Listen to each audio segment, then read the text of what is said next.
Hi hello నమస్తే welcome to Srini world. ఇవాల్టి మన వీడియో వినాయక చవితి పూజకి కావలసిన పూజా సామాన్లు వచ్చేసి మట్టి లేదా పసుపు వినాయకుడిని ఉపయోగించండి. ఎందుకంటే మనకి ఈకో ఫ్రెండ్లీ యూస్ చేస్తే ఎన్వైరన్మెంట్ని కూడా కాపాడినట్టు ఉంటుంది కదా. మన ఛానల్లో ఆల్రెడీ పసుపు వినాయకుడు, తమలపాకులతో వినాయకుడు ఎలా చేయాలో వీడియో ఉంది, లింక్ డిస్క్రిప్షన్లో ఇస్తాను, ఇంట్రెస్ట్ ఉంటే చెక్ చేయండి. అలాగే దీపారాధన కోసం దీపం కుందులు, నువ్వుల నూనె లేదా ఆవు నెయ్యి, వత్తులు కావాలి, అగరబత్తీలు, పంచపాత్ర, ఉద్దరిని,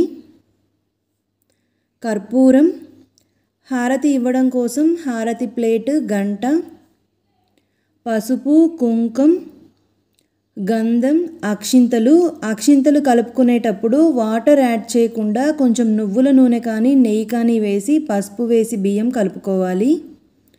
అలాగే వినాయకుడిని ఆసనం ఏర్పాటు చేసుకోవడం కోసం పీట పైన వేయడానికి తెల్లటి వస్త్రం ఒకటి తీసుకోవాలండి. అలాగే వినాయకుడి కింద వేయడానికి బియ్యం తీసుకోవాలి. వినాయకుడికి వస్త్రం సమర్పించడం కోసం ఇలా వత్తి తీసుకోవాలి, పత్తితో తయారు చేసింది. అలాగే మామిడాకులు, కలశం ఆనవాయితీ ఉంటే కలశం చెంబు కావాలండి. గుమ్మానికి తోరణాలు రెడీ చేసుకోవాలి. తమలపాకులు, ఒక్కలు, పూలదండలు, కలశం ఉంటే కలశంకి ఒకటి, వినాయకుడి పటానికి ఒకటి పెట్టుకోవాలి. అలాగే కొబ్బరికాయలు 2, ఒకటి కలశం ఆనవాయితీ ఉంటే కలశానికి, నైవేద్యానికి. పంచామృతం కోసం ఆవు పాలు, ఆవు పెరుగు, ఆవు నెయ్యి, తేనె, పంచదార. అలాగే విడి పువ్వులు, అరటి పండ్లు.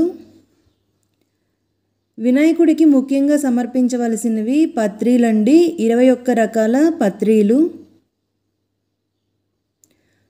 పాలవెల్లి ఆనవాయితీ ఉన్నవాళ్ళు పాలవెల్లిని ముందు రోజే శుభ్రం చేసుకొని పసుపు రాసి పెట్టుకోవాలండి.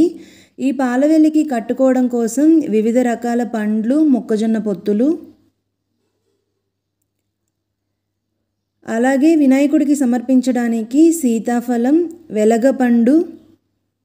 వీటితో పాటుగా వినాయకుడికి ఎంతో ఇష్టమైన నైవేద్యాలండి. మన శక్తి కొలది ఏవైనా చేసుకోవచ్చు, బట్ వినాయకుడికి కుడుములు, ఉండ్రాళ్ళు, మోదకాలు ఇవంటే చాలా ఇష్టం. ఇవి ఏమీ చేత కాదు అనుకుంటే చిన్న బెల్లం ముక్క సమర్పించినా సరిపోతుందండి. మన శక్తి కొలది చేసుకోవచ్చు. పూజకి కావాల్సిన పూజా సామాగ్రి లిస్ట్ అయితే ఇదేనండి. ఈ వీడియో మీకు ఎంతో కొంత యూజ్ అయింది అని అయితే అనుకుంటున్నాను. If you like this video please don't forget to like, share, comment and subscribe. Thank you for watching.